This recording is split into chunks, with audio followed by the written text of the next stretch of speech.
পুজো করার পর আমরা চলে গিয়েছিলাম শিবনিবাসের মেলায়। হ্যালো এভরিওয়ান, আমি সঙ্গীতা। তোমরা সকলে কেমন আছো?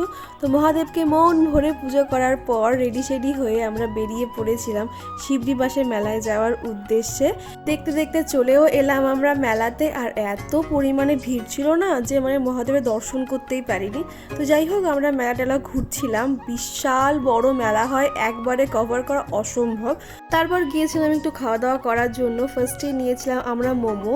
মেলার মোমো কেমন হবে সেটা তোমরা বুঝতেই পারছো, তেমন একটা ভালো লাগেনি। আমি মনে হয় মোটামুটি 1 বছর কি 2 বছর পর মোমো খাচ্ছি, তাও বিচ্ছিরি লেগেছে।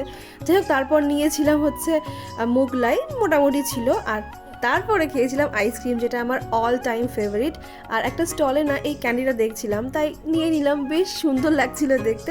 এই মেলার বিশেষত্বই হলো খই, যার ক্লিপ আমি নিতে পারিনি। সবাই 1 কিলো 2 কিলো করে খই নিয়ে যায়।